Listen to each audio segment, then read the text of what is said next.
Good morning, friends. It's good to see all of you here in person, and welcome to our folks who are joining online today as well. So my name is Daniel. I'm one of the elders here at the Table Church, as well as part of the preaching team, and I'm really excited today to continue our series called What Lies Beneath? Moving from the clouded to the clear as disciples of Jesus. But before we start, I just want to take a moment to pray and continue the worship that our team has been leading us in today. So join me in prayer. Creator God, you spoke and out of nothing life came up. You guided seeds to become trees. You guided the people of Israel to go from captivity to liberation. As we come to you today in our own wildernesses, in our own places of feeling like we are nothing but seeds, we ask that you would continue to call us into life. In your name, amen.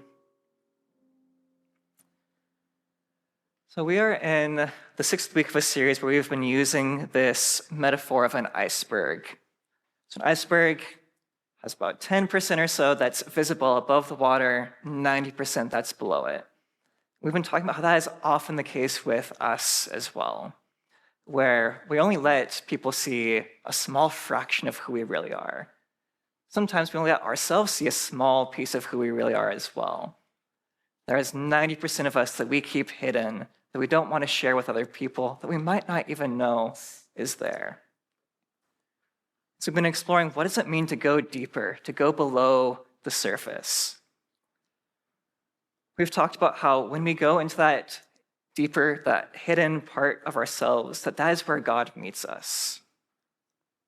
We've talked about how this isn't about moving from one type of busyness to another type of busyness, but learning to let go, learning to release, learning to embrace our depth and our limitations as humans. We've talked about how busyness can be a tool of oppression, a way that we stay disconnected to ourselves and to those around us, moving from thing to thing so quickly that we don't stop to care for ourselves or for others. And last week, Shay talked with us about how it's out of the silence, the stillness, that we begin to have a sense of calling. That as we begin to understand the depths of our inner world, we also begin to understand the ways that we can have a role in the outer world. And so today we're going to explore a similar and connected concept, discernment. So it's a little bit ironic that I'm the one up here talking about discernment, about knowing where you're going in life, because 90% of the time, I have no idea what I'm doing. I have no idea where I'm going. On a very practical level, I'm pretty directionally challenged. And that has led to anything and everything from driving down the wrong one-way street in Seattle to getting lost late at night in a large city in Bangladesh with no cell phone, no language skills, no clue where I am, and somehow trying to find my way back home. I have a hat at home that says, "Do you really think this is a good idea?" And I have it in a very visible place to remind myself that I need to stop and ask myself, is this a good idea? The cat is not ready quite yet. We will get to the cat soon. Words you never thought you would hear from a sermon. So I've often approached my life through a combination of gut instinct, impulses, and prayer, in ways that have been hard to explain sometimes to myself and to other people. For example, I moved to DC in 2015 from California. I moved here because I read a book by Henry Nouwen, a Catholic priest, where he talked about a church community here in DC. That community sounded interesting, so without knowing anyone in DC, knowing anything really about that church and community, I signed up for a one-year program through there and moved over here to the city. I had very little knowledge about DC beyond movies and TV shows. I'd spent most of my life living in Oregon or Montana, Washington, and had literally no friends on the East Coast. I was like, yeah, why not? Or the time after high school, when a month before I was supposed to go to university, with all of my tuition paid for, I decided to move to Montana instead with no money and spend 2 years part of an organization called YWAM, Youth with a Mission. I like to blame my parents for that decision-making approach. It's not my fault. I don't take responsibility for it. When I was 3 years old, they felt a sense of calling to move to Kenya. And they had never really thought seriously about living or working internationally. But after hearing a medical doctor, David Thompson, speak about his work in Central and Eastern Africa, they felt a sense of calling to move my 3-year-old self, my 5-year-old sister, over to Kenya. And that's a decision that shaped their lives and my life in positive ways. A decision that still shapes their lives as they return to Kenya on a regular basis to deepen the relationships they've built there. Now it's time for the cat. This is my cat. So I've wanted a cat for a long time. I grew up with cats and have never had the chance as an adult, as my own person, to have one. And I've had a clear idea of what I wanted. I wanted a calm, chill, older black cat that would just be happy to live at home. I live a very full life. My life is very packed. I'm really busy. And an older cat that's just happy to have a second chance at life fit perfectly into what I was looking for. But then, last fall, I had a dream that I adopted a white cat instead. And so I decided that I wanted to get a white cat. As you're beginning to see, this is how I make some of my decisions in life. In January of this year, I moved into a new apartment where I finally had the chance to think more seriously about adoption. But my first weekend in my apartment, which was the weekend that we had this really large snowstorm, my neighbor and my best friend texted me saying someone in the neighborhood had found a kitten wandering in the streets, and they took it in right before the snow hit. We checked and found out that there wasn't a microchip. We didn't see anyone claim it on any of the usual lost pet Facebook groups. And the next thing I knew, instead of a chill senior cat that was just happy to exist, I had an unhinged, energetic kitten that was happiest when she was sinking her teeth into my ankles. Now, that story is partially just an excuse to show you a very adorable photo of my cat. So, thank you. But it is also about the challenges of discernment. So, growing up, I feel like I've generally seen two approaches to discernment. I'll call one the God told me so approach, and the other the Micah 6:8 approach. The first approach, the God told me so approach, was one that I heard fairly often in the evangelical church that I grew up in. I heard it even more when, as an 18-year-old, I started attending charismatic churches. Prayer and discernment were vital to everything, from what kind of job you worked to who you felt like you were supposed to marry. Sometimes the message only got to one person on that marriage discernment part. Where one person felt they were called to marry someone else, and the other person didn't get the message. In this approach, the dream I had about adopting a white cat and the serendipitous appearance of this cat on the first weekend I could have adopted would have been a sign that God was calling me to adopt this cat. In this approach, people discern God's voice through dreams, through visions, through an inner sense, through other people. But more importantly, the method is the belief that God is actively speaking, actively guiding people. And although there have definitely been times where that has felt kind of like a justification for something that people wanted to do anyways, more often than not, I've seen God speak through dreams, visions, inner senses. And so I can't discount that more mysterious approach to discernment. The other approach is what I call the Micah 6:8 approach. So Micah 6:8 says, God has shown you what is good.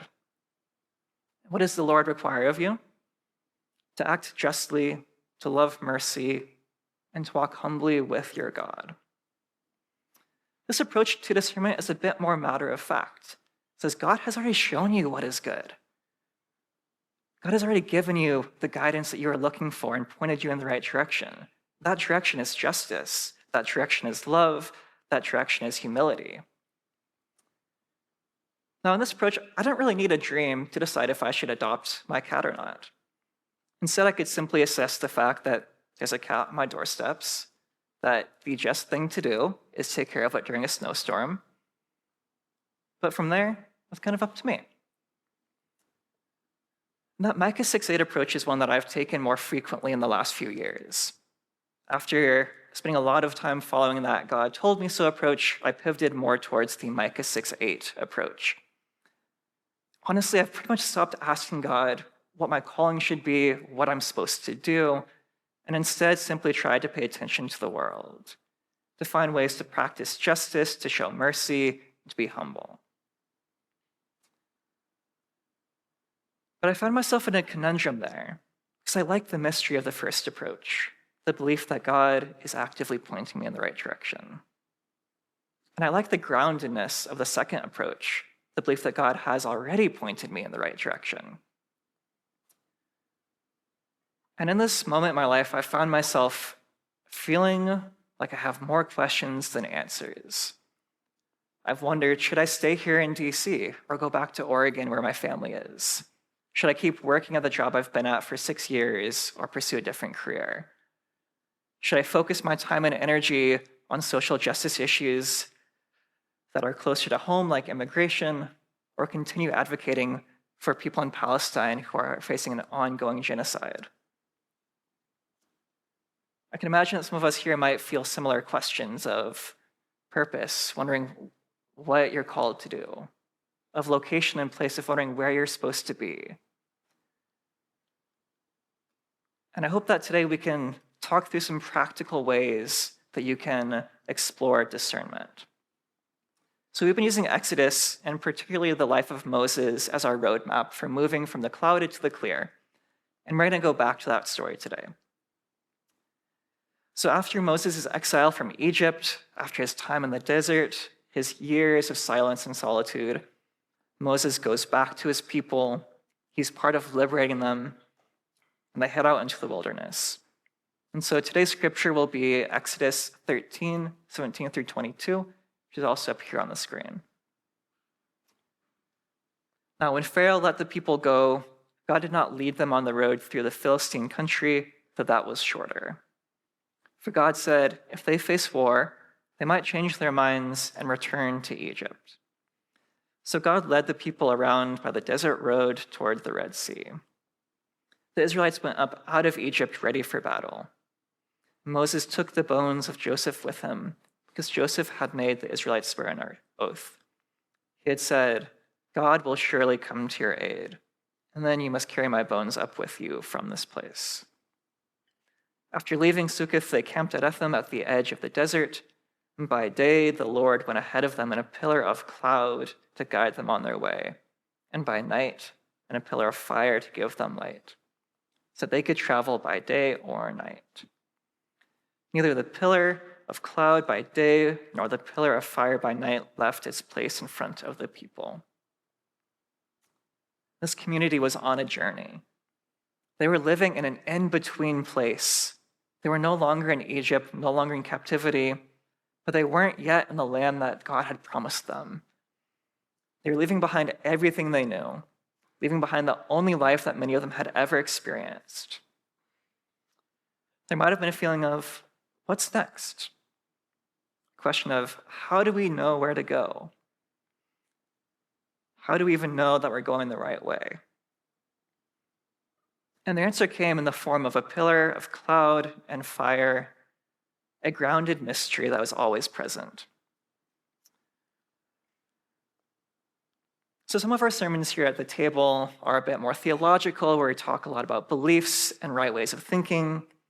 Some of them are a bit more about behaviors and practice, about right ways of acting in the world. And this one will be a bit more of the latter, where I'll talk a bit about some of the pillars in my life that have helped me have good ideas, have helped me in my own journey of discernment. So we're going to start with Henry Nouwen. Henry Nouwen is a Catholic priest, has a book called Discernment, which is a compilation of unreleased writings from him that explore this idea of discernment. So you have a quote from Nouwen on the screen where he defines what discernment is to him. He says, discernment is a spiritual understanding and an experiential knowledge of how God is active in daily life that is acquired through disciplined spiritual practice. Discernment is faithful living and listening to God's love and direction so that we can fulfill our individual calling and shared mission. One of the editors of the book also notes in the introduction that for Henry Nouwen, spiritual discernment is hearing a deeper sound beneath the noise of ordinary life and seeing through appearances to the interconnectedness of all things to gain a vision of how things hang together in our lives and in the world. So discernment is an ongoing daily practice. It's a consistent way of listening to ourselves, to each other, and to God. I also really like how Robin Kelly, who wrote an incredible book called Freedom Dreams, The Black Radical Imagination, describes this. So Kelly's book is about social movements, particularly Black movements, but he talks about others as well, and how they discern what they are called to do in moments of crisis, what their guides were in situations of oppression. He starts off by saying that love and imagination may be the most revolutionary impulses available to us. We have failed to understand their political importance and respect them as powerful social forces. He goes on to say that without new visions, we don't know what to build, only what to knock down. We not only end up confused, rudderless, and cynical, but we forget that making a revolution is not a series of clever maneuvers and tactics, but a process that can and must transform us. Discernment is a creative practice of love, a way of imagining the world in a different way than what we see in front of us. It's a practice that changes and transforms us just as much as it shows us where to go. So one way that we can develop this discipline of discernment is through reflective practices. So earlier this year during Lent, we had a sermon series called Sacred Self-Care. We talked about practices like Lectio Divina, where you read text in a meditative way, listening prayers. And I'm not going to rehash those. They're on our website and a YouTube channel if you want to dig deeper there. But I just want to share about two reflective practices that have helped me build up my own discernment. The first is a list of questions that I ask myself, sometimes on my own, but I find it's more productive to ask these in community. These questions come from Miriam Kaba, an author, organizer who has written several books about how to find your way in times of crisis. She shared that when she's confronted by injustice, she asks these 4 questions. First, what resources exist so that I can better educate myself? Second, who's already doing work around this injustice? Third, do I have the capacity to offer concrete support and help to them? Fourth, how can I be constructive? And then another organizer who I deeply respect, Sherry Foytlin, who is an indigenous woman from Louisiana, has added a 5th question of who am I accountable to? There is a flood of bad news happening all around us. Whether it is globally or locally, everywhere we look, there is an injustice. And it can be easy to feel paralyzed by indecision or to move towards apathy and wonder, what is it that we can do? What is my place in confronting injustice? And these questions can be a guide to help us identify what you, as a uniquely gifted person, can do in those situations of injustice, to discern what your response can be. It helps to orient you in what other people have already done.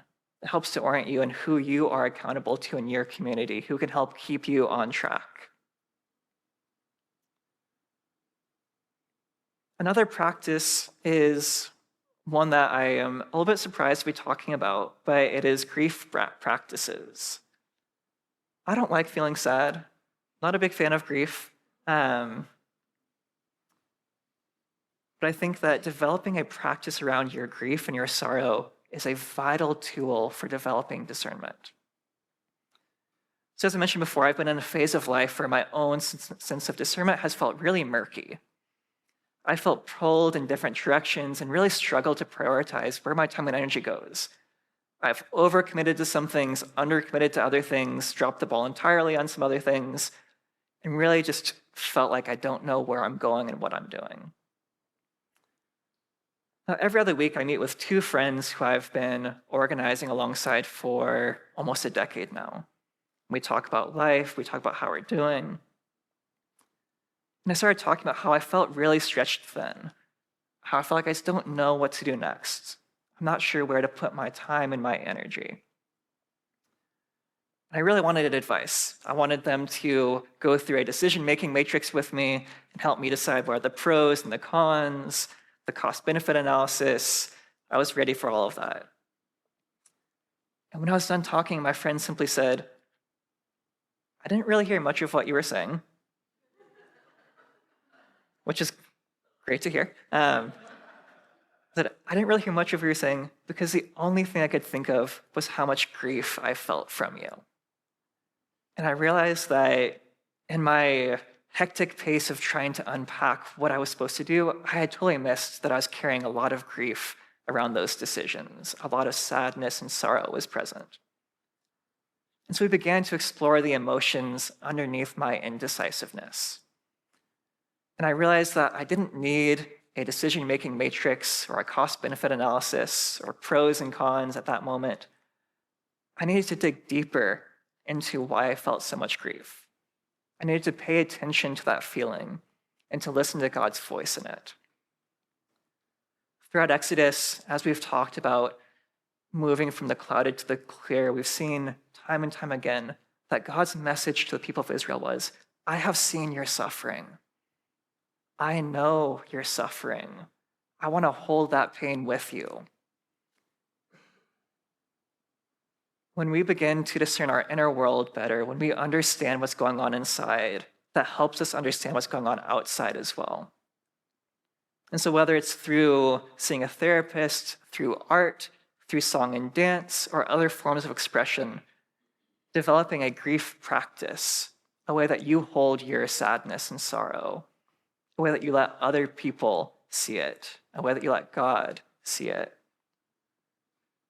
That'll be an invaluable habit in building up a daily practice of discernment. Another practice that I find myself going back to is something called the seventh generation principle.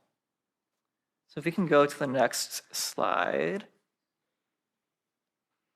So there are similar versions of this that can be found in indigenous communities around the world, but we're going to take a look today at something from the Haudenosaunee Confederacy, which is the indigenous people who are kind of in the northeast area of the US.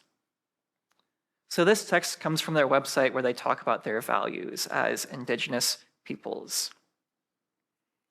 It says, among the nations of the Haudenosaunee is a core value called the seventh generation. The seventh generation value takes into consideration those who are not yet born, but who will inherit the world. In their decision-making, chiefs consider how present-day decisions will impact their descendants. Nations are taught to respect the world in which they live as they are borrowing it from future generations.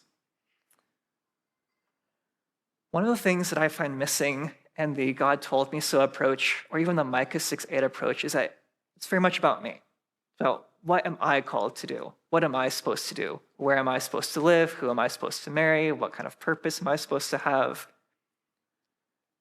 And this principle can help to reorient discernment to be much broader than just myself. It moves us towards interdependence. Thinking back to Moses and the people of Israel and their exodus, Moses cannot fulfill his mission on his own. He needed Aaron, who spoke for him. He needed Miriam, who led worship. He needed the people to follow him. He needed a lot of help. It was not just about him. Now, for the Haudenosaunee, as indigenous people who have seen centuries and centuries of loss, this value reflects a desire to preserve land, to keep languages alive, to pass cultural customs down. And I find myself thinking a lot about that value when I think about this land, about Washington, D.C. When I think about the Piscataway people, the indigenous peoples of this land who are still here, who are still fighting for their community. I think about DC's nickname of Chocolate City, given because of its historically Black population. I think about the El Salvadorian community in DC, the second largest Salvadorian community in the US. What are the ways that I can be faithful to those legacies, to those seventh generations? Building a discipline of discernment can look like taking the time to listen to the people who were here first, wherever here is for you. It can look like going to go-go concerts. It can look like finding a favorite street vendor or pupuseria. Our ability to discern becomes stronger when we pay attention to the people and the place that we are in. When we live our lives knowing that we are borrowing the world from the future generations. The other tool that I often turn to comes from an organizer named Deepa Iyer, and it's something called an ecosystem map. So if we go to the next slide, basically, Deepa Iyer has created a resource for growing social movements by mapping out some of the most common roles that she sees as being needed to grow movements for equity, liberation, justice, and solidarity. Every part is different, and every part is essential. We can go to the next slide. So we have weavers, we have people who see the connections, who draw connections together. We have experimenters, people who are going to do something new, who are going to take a risk. The frontline responders who have a heart and the bravery to move into crisis. We have visionaries, the people who are bold, who imagine things that we haven't even hoped about yet. We have builders, the ones who develop, organize, and implement practices. We have caregivers who nurture and nourish for those around them. We have healers who are skilled enough to recognize and name and tend to the generational current trauma that so many of us have. Disruptors who shake up the status quo, storytellers who keep our stories alive, and guides who offer counsel and wisdom. One of the things that I really appreciate about Iyer's work is that she talks a lot about discernment as way of discovering where you fit into these descriptions, where others fit as well. So I've taken more personality tests than any one human should. It's probably unhealthy, to be honest. I've done the Myers-Briggs test, Enneagram, attachment style, StrengthsFinder, DISC, and so many more. And the fun thing with Deepa Iyer is that her work doesn't really have a multi-question assessment. Instead, it mostly focuses on opportunities for reflection and action. That you figure out who you are by doing things with other people. You learn what fits and what doesn't fit through action. She has a workbook on her website about this, but she also has a children's book, which I'd really recommend to folks who are thinking about discernment, wondering where you're supposed to go. The beauty of this is that your place in the ecosystem might change. The role that you're playing today may not be where you play tomorrow. Your role here at the table might not be the role that you play in other places.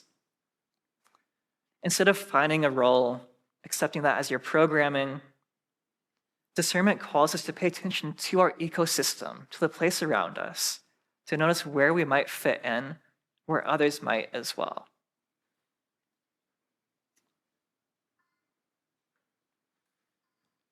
Our last practice for building discernment comes again from Henry Nouwen. So we can go to the next slide here.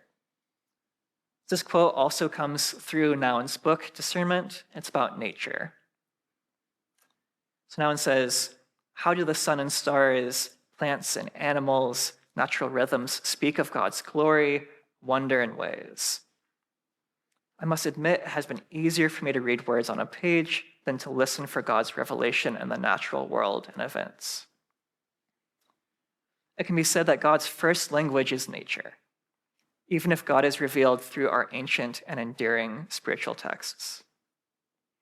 You can read God's way and will in the seasonal patterns and cycles of creation, life and death, planting and harvest, waiting for and basking in new life and resurrection.